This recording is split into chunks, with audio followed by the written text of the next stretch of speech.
Hello बच्चों, मेरा नाम शिवम गर्ग है और ड्रीम एजुकेशन क्लासेस में मैं आपका स्वागत करता हूं। तो आज हम शुरू करने वाले हैं बेसिक इंग्लिश। ये इंग्लिश वो सब्जेक्ट है जो आजकल एग्जाम्स में काफी अच्छे नंबर से पूछी जाती है। जैसे कि अगर हम सीजीएल में देखें तो मेंस में 135 मार्क्स की सिर्फ इंग्लिश आ रही है, या और भी एग्जाम जिसमें इंग्लिश इतनी इंपॉर्टेंट हो गई है कि आप सोच नहीं सकते। तो उसमें प्रॉब्लम क्या होती है कि एक तो हमारे बेसिक्स थोड़े ठीक नहीं होते और उसके बाद हमारी प्रैक्टिस थोड़ी कम हो जाती है। तो इस कोर्स में, इस सीरीज में मैं आपको इंग्लिश स्टार्टिंग से लेकर चलूंगा। इनके जितने भी नंबर ऑफ चैप्टर्स हैं उसको मैं आपको प्लेलिस्ट में डाल दूंगा, तो वहां से आप देख लीजिएगा। उसी के अकॉर्डिंग हम वन बाय वन चैप्टर करके चलने वाले हैं। तो सबसे पहला इसका चैप्टर रहने वाला है बेसिक्स ऑफ इंग्लिश। इसका मतलब क्या है कि जितने भी इसके आगे चैप्टर रहने वाले हैं उन सबका बेसिक इस फर्स्ट चैप्टर में आपको देने वाला हूं। तो आज मैं आपको ये फर्स्ट चैप्टर कराने वाला हूं, बेसिक्स ऑफ इंग्लिश। जैसे कि आपने बचपन में सुना भी होंगे ये सब, noun, pronoun, verb, adjective, adverb, interjection, conjunction, या जितनी प्रीपोजिशन है, एडवर्ब है, जो भी सब चीजें हैं ये मैं सब आपको कराने वाला हूं। एक ओवरव्यू देने वाला हूं, सिंगुलर प्लूरल। तो इससे क्या होगा, आपको एक ओवरव्यू मिल जाएगा और आपके बेसिक थोड़े ठीक हो जाएंगे, तो हम चैप्टर्स में डीप में जा पाएंगे। और मैं आपको फिर प्रैक्टिस सेट्स के थ्रू क्वेश्चंस कराऊंगा, या फिर प्रीवियस एग्जाम्स में जो क्वेश्चंस आए हुए हैं वो क्वेश्चंस आपको कराऊंगा। ठीक, तो आज हम स्टार्ट करने वाले हैं बेसिक्स ऑफ इंग्लिश, जिसमें हम सबसे पहले सीखेंगे सेंटेंस से स्टार्ट करेंगे। तो आप ये नोट्स बनाते रहिएगा प्लीज। अगर आप एक बिगिनर है तो एक भी चीज छोड़ेगा मत प्लीज। मैं जानता हूं आपको लग रहा होगा कि सर ये क्या पढ़ा रहे हैं, छोटी छोटी चीजें, सेंटेंस, नाउन, प्रोनाउन तो हमें आती हैं, but I definitely assure you कि आपको फिर भी कुछ नया सीखने को मिलेगा मेरे से। ठीक है, तो चलिए स्टार्ट करते हैं। तो सेंटेंस में एक सब्जेक्ट होता है, एक वर्ब मिल सकती है और एक ऑब्जेक्ट मिल सकता है। ठीक, बट ये दो तो आपको मिलेंगे कि हाँ भी कोई करने वाला जरूर होगा किसी काम को और कोई एक्शन हो रहा होगा, चाहे उसमें हेल्पिंग वर्ब भी क्यों ना हो, बट मिलेगा जरूर। ऑब्जेक्ट जरूरी नहीं है मिले, बट मोस्टली हमें मिल जाती है सेंटेंस में ऑब्जेक्ट। तो सब्जेक्ट क्या होता है, ये डूअर होता है, ठीक है, जो कि वर्ब को कर रहा होता है। अब आप कहेंगे वर्ब क्या होता है? वर्ब होती है कोई एक्शन, यानी एक्शन। इसके बारे में हम थोड़ा सा सही से पढ़ने वाले हैं, मतलब थोड़ा सा इलाबोरेट होकर पढ़ने वाले हैं, तो आप इतना उतार लीजिएगा। इसके बाद हम बात करेंगे, थोड़े वर्ब को पढ़ने से पहले आप सिंगुलर और प्लूरल को जान लीजिए। अगर आपको आता है तो वीडियो को आप आगे निकाल सकते हैं, बट मैं सारी चीजें बिल्कुल बेसिक से बताने वाला हूं इस बेसिक ऑफ इंग्लिश में। सिंगुलर और प्लूरल ये हमारे ग्रामर में काफी यूज होते हैं, जिसे हिंदी में एक वचन और बहुवचन कहते हैं। सिंगुलर मतलब जो किसी एक पर्सन या एक थिंग या एक पर्टिकुलर चीज के लिए यूज होता है। प्लूरल मतलब दो या दो से ज्यादा चीज के लिए। तो अब यहाँ पे आप देखिएगा, नाउन के लिए अलग होते हैं ये सिंगुलर प्लूरल। जैसे कि कोई नाउन है बॉय, तो इसका प्लूरल हो जाएगा बॉयज। ठीक, अगर कहीं पे कोई लिखा हुआ है, जैसे मान के चलिए आप मैन, आप कहेंगे सर ये नाउन है? जी हाँ, ये नाउन है। जब मैं आपको नाउन डिटेल में बताऊंगा तब आपको पता चलेगा कि अच्छा ये भी नाउन है, बॉय, मैन, ये सब। तो मैन की होती है मैन, ई लग जाता। तो ऐसी काफी सारी सिंगुलर प्लूरल होती हैं, जिसकी लिस्ट आप नेट से देख भी सकते हैं, या फिर मैं आपको अलग से लेक्चर में करा दूंगा। अब हम बात करते हैं प्रोनाउन। इनके बारे में मैं बताने वाला हूं, नाउन प्रोनाउन होते क्या है, बट अभी मैं आपको सिंगुलर प्लूरल बता रहा हूं। तो प्लूरल सॉरी प्रोनाउन में आप देखिएगा, जैसे सिंगुलर होता है ही, वो एक के लिए यूज होगा, शी, इट, ठीक है। और प्लूरल में जैसे आप देखिएगा वी, ठीक है, यू, आई भी ग्रामर में प्लूरल के लिए, प्लूरल की एक बेस पे यूज होता है। या फिर दे, प्लूरल की तरह यूज होगा, आई और यू। कभी आप सोचो कि तुम तो एक भी हो सकता है, बट ग्रामर में आई को प्लूरल मानते हैं। दे और भी बहुत सारे हो सकते हैं, ठीक है। अब हम बात करते हैं, नाउन हो गया, प्रोनाउन हो गया। अगर हम बात करें किसी वर्ब की, आप कहेंगे सर वर्ब भी होती है? हाँ जी, वर्ब की कुछ हेल्पिंग वर्ब्स होती हैं। वर्ब के टाइप पढ़ने वाले हैं तो इसमें देखेंगे इज, आर, एम। एम तो आप इसमें नहीं लाएंगे, बट प्लूरल में अगर आप देखेंगे तो आप पाएंगे कि जैसे इसमें हो जाएगा आपका, सॉरी इज इसमें नहीं आएगा, मतलब आर इसमें नहीं आएगा, इज आ गया और आर इसमें आ जाएगा, ठीक है। तो इज इसमें आ गया और आर इसमें आ गया। इसमें कौन कौन से आ जाएंगे? इसमें आ जाएंगे वॉज, डज या हैज।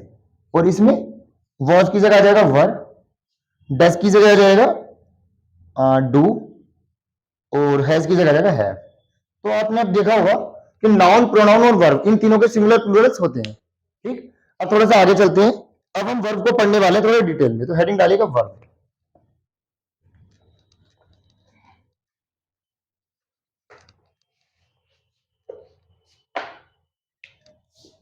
वर्ब दो तरह की होती हैं, या तो वो हेल्पिंग वर्ब हो रही होगी, अब देखो हेल्पिंग वर्ब और मेन वर्ब में अंतर, या वो मेन वर्ब होगी। इनमें अंतर क्या है? जैसे आपने फिल्में देखी होंगी, एक तो होता है मेन रोल जैसे अजय देवगन, शाहरुख खान, सलमान खान, ठीक है, अक्षय कुमार। एक होते हैं हेल्पिंग जैसे कि जॉनी लीवर, ये हेल्पिंग सपोर्टिंग कर रहे होते हैं, चंकी पांडे, कादर खान, ये सब हेल्पिंग हीरोज होते हैं। तो हेल्पिंग वर्ब मतलब ये वर्ब की हेल्प कर रही होती है। ये भी दो तरह की हो सकती है, या तो प्राइमरी होंगी या फिर मॉडल्स होंगी। प्राइमरी को आप देखो ऑक्सिलरी वर्ब भी कहते हैं, आपने पहली बार शायद कुछ लोगों ने पहली बार सुना होगा। तो प्राइमरी वर्ब को यानी प्राइमरी ऑक्सिलरी, जैसे मॉडल ऑक्सिलरी, ठीक। प्राइमरी में आप देख सकते हैं कि जितने भी सब नंबर्स वैसे होते हैं, जैसे इज, ठीक है, आर, एम, ये सब इसमें आते हैं। मॉडल्स में जैसे कैन, मे, कुड, शैल, ये सब मॉडल्स हैं, ठीक है। आप इसको उतार लीजिएगा, फिर आगे चलते हैं। तो एक चीज आप जरूर देखिएगा कि तीन प्राइमरी में हम बांट सकते हैं, यानी कि इसको हम तीन उसमें देख सकते हैं। एक तो बी, एक डू जो प्राइमरी होती हैं, और एक होती है हैव, ठीक है। अब बी का क्या हो जाएगा? वही जैसे इज, आर, एम, बी के एक पार्ट है। बी एक मेन वर्ब है, बेस फॉर्म है। बेस फॉर्म क्या होती है मैं आपको बताने वाला हूं। सॉरी, मेन वर्ब नहीं, हेल्पिंग वर्ब है, बट ये बेस फॉर्म है। तो बेस फॉर्म क्या होती है मैं आपको बताने वाला हूं। डू का डन भी हो सकता है और डिड भी हो सकता है, ठीक है। हैव का हैज या डज भी हो सकता है। हैव का हैज भी हो सकता है, हैड भी हो सकता है, ठीक है। तो ये आप उतार लीजिएगा, फिर मैं आपको आगे बढ़ाता हूं। ये कुछ बेस फॉर्म्स है जिनसे ये बनती हैं। अब हम वो फॉर्म्स पढ़ने वाले हैं, पांच तरह की होती हैं। एक होती है बेस फॉर्म, मैं यहां पे लिख देता हूं, इसको थोड़ा हटा के आप इसको उतार लीजिएगा। V1, V2, V3, V4, V5 एक होती है बेस फॉर्म, यानी कि जो हमारी बेस होती है, जैसे कि आपने सुनोगे गो, कम, टेक। एक होती है पास्ट फॉर्म, पास्ट फॉर्म का जैसे गो का वेंट, टेक का टुक, तो ये पास्ट फॉर्म होती है, ठीक है, सेकंड फॉर्म बोलते हैं इन्हें। एक होती है हमारी पास्ट पार्टिसिपल, ये हमारी परफेक्ट फॉर्म होती है। जैसे कि थर्ड फॉर्म हमारी होती है गो, वेंट, गोन, ठीक है, टेक, टुक, टेकन। फोर्थ फॉर्म होती है जो आईएनजी फॉर्म होती है, जो वर्ब की फर्स्ट फॉर्म के साथ लगती है, वर्ब की फर्स्ट फॉर्म प्लस आईएनजी, जैसे गो का गोइंग। फिफ्थ फॉर्म होती है जो वर्ब की फर्स्ट फॉर्म के साथ एस या ईएस लगता है, जैसे गो का गोज। आई थिंक आपको ये पता होंगी, बट फिर भी मैंने आपको बता दिया कि पांच फॉर्म्स होती है। बेस फॉर्म मतलब जो बिल्कुल बेसिक होती है। इतना उतार लीजिएगा, फिर आगे बढ़ते हैं।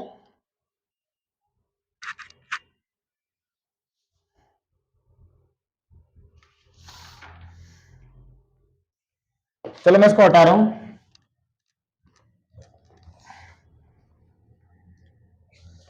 अब हम थोड़ा सा बात कर लेते हैं टेंसेस के बारे में। टेंसेस या तो टाइम के बेस पे हम देखेंगे, या फिर एक्शन के बेस पे देखेंगे। टाइम यानी कि आपने सुना ही होगा पास्ट, प्रेजेंट या फिर फ्यूचर। और एक्शन को हम देख सकते हैं, एक होता है इंडेफिनिट, इनडेफिनिट, एक होता है कंटिन्यूस, एक होता है परफेक्ट, एक होता है परफेक्ट कंटिन्यूस। देखो आपने पढ़े तो होंगे, बट मैं आपको थोड़ा सा इनका बिल्कुल एग्जैक्ट मीनिंग बताने वाला हूं, ताकि आपको बेसिक क्लियर हो जाए। टाइम के फ्रेम में देखें तो तीन टाइम हो सकते हैं, या तो जो जा चुका है, या फिर वो जो चल रहा है, या जो आने वाला है। बट एक्शन के उसमें देखें तो वो इंडेफिनिट का मतलब है वो डेफिनिट नहीं है कि एक ही बार होगा बस। जैसे कि आपका एक्सीडेंट है, वो क्या ऐसा है कि हर साल होता है, हर महीने होता है?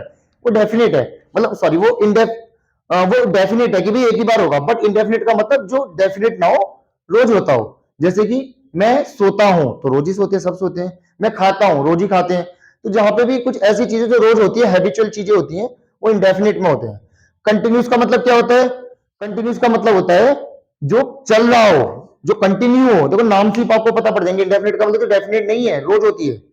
कंटिन्यूस का मतलब तो कंटिन्यू हो, परफेक्ट का मतलब जो चीज अभी अभी हुई हो, जैसे पास्ट में अभी अभी हुई है तो मैं कहूंगा मैंने कल ही तो आम खाए थे, तो वो समझे पास्ट का हो गया, ठीक है। अब दूसरा देखो, अब अगर प्रेजेंट में कह रहे हैं मैंने आम अभी खाए हैं, तीसरा मैं आम खा रहा हूंगा, तो ये सब परफेक्ट में आ गया कि भाई चीजें जो है ना जस्ट अभी अभी खत्म हुई है, या पास्ट में खत्म हुई थी, या फिर फ्यूचर में खत्म होने वाली होंगी, ठीक है। परफेक्ट कंटिन्यूस देखो आप इसको समझिएगा, परफेक्ट कंटिन्यूस मतलब उसमें परफेक्ट भी है कंटिन्यूस भी है।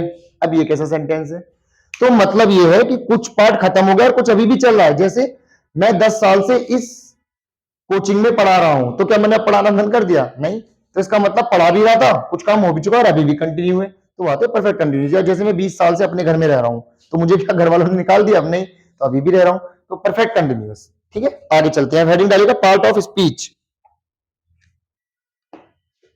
मैं इसको हटा देता हूं, ठीक, इतना आप इसको उतार लीजिएगा।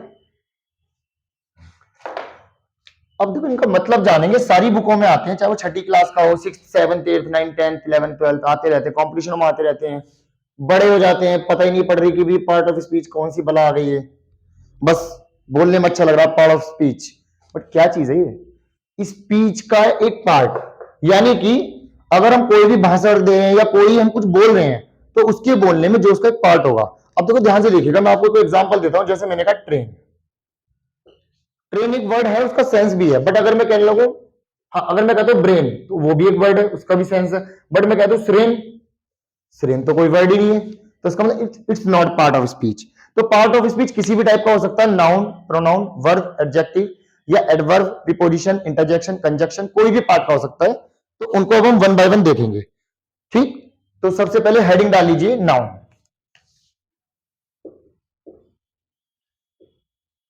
अभी हम फिलहाल इनका ओवरव्यू ओवरव्यू देखेंगे, जब हम चैप्टर्स डिटेल में पढ़ेंगे तो उनको सही से पढ़ेंगे। जैसे नाउन भी एक तरह की नहीं होती, काफी होती, common noun, abstract noun, material noun, proper noun, ठीक। बट अभी हम उनको बाद में देखेंगे, फिलहाल हम देखते हैं नाउन होती क्या है।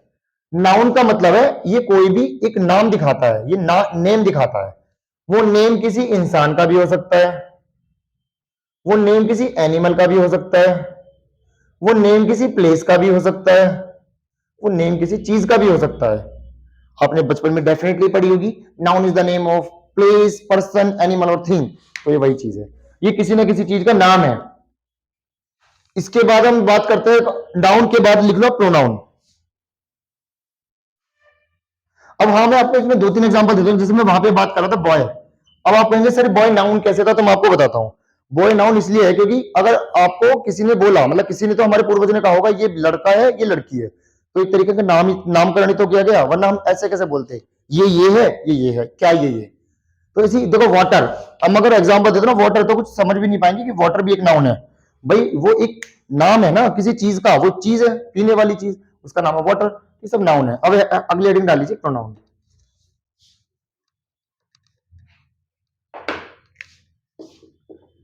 आपने प्रोनाउन की डेफिनेशन लिखी होगी, हालांकि मैं आपको लिखवाऊंगा जब डिटेल में पढ़ाऊंगा, बट अभी मैं ओवरव्यू दे रहा हूं। प्रोनाउन की डेफिनेशन लिखी होगी, pronoun is a word which is used in place of a noun, ठीक है, used in place of a noun. तो अब इसका मतलब क्या हुआ, जैसे मैं कहता हूं राम इज अ टीचर, अब मैं यहां पे लिखना चाहता हूं कि राम टीचर है, राम मैथ्स पढ़ाता है, तो मैं राम ना लिख के ऐसे लिख सकता हूं कि वो मैथ पढ़ाता है। तो देखना ही जो है प्रोनाउन है, जो किसकी जगह यूज हो रहा है, नाउन की जगह, ये नाउन है, ठीक। चलो आगे बढ़ते हैं, अभी सिर्फ ओवरव्यू दे रहा हूं, बाकी डिटेल में हम जाएंगे। तो अब आगे हेडिंग डालेगा वर्ब।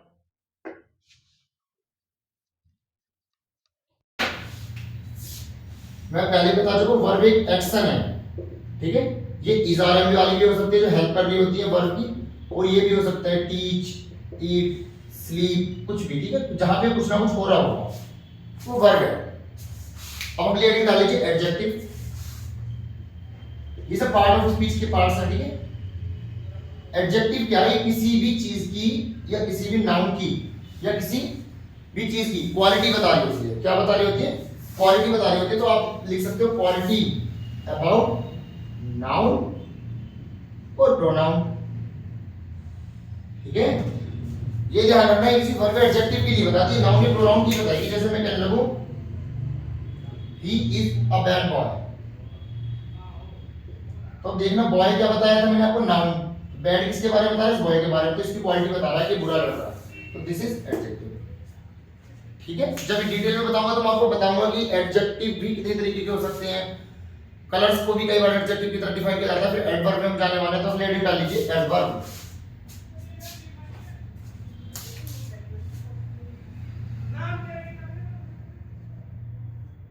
एडवर्ब क्या है, एडजेक्टिव और वर्ब, यानी दोनों की क्वालिटी बताएंगे, किस किस की, एडजेक्टिव प्लस वर्ब की क्वालिटी, इनकी क्वालिटीज बताएंगे। चलिए आगे चलते हैं। एडवर्ब के बाद हम लिख लीजिए डिटरमाइनर। देखो यहां पर मैं आपको एक अच्छी चीज बताने वाला हूं, एक दो प्रोनाउन था, 3 ये, 4 ये, 5 ये, छठा बताने वाला हूं, ठीक है। डिटरमाइनर, डिटरमाइनर क्या है, ये किसी भी चीज की क्वांटिटी बताते हैं कि थोड़ा है, ज्यादा है, 20 है, 50 है, सैकड़ों है, कितने हैं, तो क्या बताते हैं, क्वांटिटी। तो आपने जरूर सुनोगे अपनी लाइफ में आर्टिकल्स, तो articles are the part of determiners, determiners are not the part of article. Articles में क्या होता है, ए एंड द, तो ये जस्ट इसके पार्ट है। जहां पे हम बताते हैं मेरे पास एक पेन है, ठीक है, जहां पे ये अलग टॉपिक है, इसको मैं अलग से पढ़ाऊंगा, आर्टिकल्स कैसे, कहां पे ए कहां पे एन लगता है।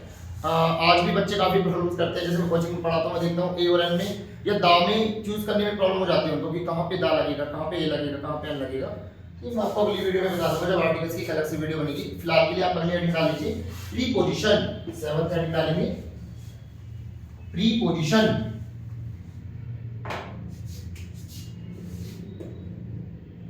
प्रीपोजिशन आपने सुना होगा कि जैसे इन, ऑन, एट, अपॉन, ये सब प्रीपोजिशन होते हैं जी, बहुत सारी होती है, वो मैं जब डिटेल में पढ़ाऊंगा तब मैं आपको बता दूंगा, ठीक है। लेकिन फिलहाल के लिए आप इसमें लिख दीजिए ऐसे जो वर्ड होते हैं जो किसी नाउन या प्रोनाउन को सेंटेंस के बाकी हिस्सों से जोड़ेंगे, नाउन या प्रोनाउन को सेंटेंस के बाकी हिस्से से जोड़ेंगे।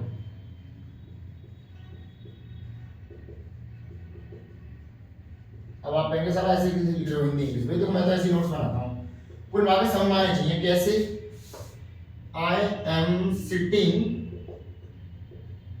ऑन द रूफ, मैं रूफ पर बैठा हुआ हूं। तो अब देखना कि ये ऑन किसको जोड़ रहा है, ये रूफ को किससे जोड़ रहा है, सिटिंग से जोड़ रहा है। किस पे बैठे हुए हैं, रूफ पे बैठे हुए हैं, तो रूफ को दिखाने के लिए कि वो किस पे बैठे हुए, तो ऑन वर्ड हमें यूज करना पड़ेगा, जस्ट जोड़ लीजिए, लिंक है। अब ये एडिट डाल लीजिए कंजक्शन, ठीक।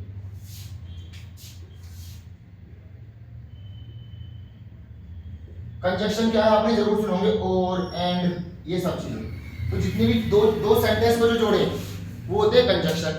कंजक्शन में आप और यूज कर सकते हैं जैसे सो, बिकॉज, ठीक है, मैं चला तो जाता लेकिन वो वहां गया, ऐसे करके जो हम करते हैं तो वो कंजक्शन होते हैं। अब लास्ट में आता है इंटरजेक्शन। इंटरजेक्शन क्या है, जहां पे हमारी फीलिंग्स आए, फीलिंग्स मतलब जैसे हमें किसी ने मारा एकदम से हम कहेंगे ओ, या हमें कुछ चीज समझ में आई, जैसे आपको आई कोई चीज समझ में ओ, या फिर मान लो आपको कोई सॉरी फील हुआ तो आप कहोगे सॉरी, या एकदम कोई अच्छी चीज दिखी आपको वाओ, ये सारी फीलिंग्स ही तो है, तो ये क्या है, इंटरजेक्शन, ठीक है। INTERJEKJECTION, ठीक है, मैं दोबारा से सही से लिख देता हूं, ये इंटरजेक्शन है। आप अगर नोट्स बना लेंगे तो आपको हो जाएगी ये फीलिंग्स, ठीक। तो कुल मिला के आपका बेसिक हो गया है, ये भी पार्ट 1 है। पार्ट 2 में इनको मैं थोड़ा सा इलेबोरेट करूंगा, उसके बाद फिर 1 बाय 1 चैप्टर की तरफ चलेंगे। तो ये आपकी इंग्लिश की एक शुरुआत है जिसमें हम आपको इंग्लिश स्पीकिंग भी और कॉम्पिटिशन्स के लिए जैसे कि CGL, CPO, GD और जितने भी एग्जाम्स होते हैं, जैसे बहुत से TGT वगैरह कह देते हैं, या कुछ भी मतलब कॉम्पिटिशन कोई भी एग्जाम होगा जिसमें भी इंग्लिश आती होगी, मैं सारी की सारी इंग्लिश आपकी कवर करने वाला हूँ। चाहे उसमें ग्रामर आती हो, चाहे उसमें वोकेबुलरी आती हो, चाहे इसमें RC यानी रीडिंग कॉम्प्रिहेंशन आता है, जो पैसेज वगैरह आते हैं, ठीक है। तो मैं आपकी सब करने वाला हूँ। आप वीडियो को सपोर्ट करिएगा, प्लीज ज्यादा से ज्यादा लाइक करिएगा, चैनल को सब्सक्राइब कर लीजिएगा, and thank you so much.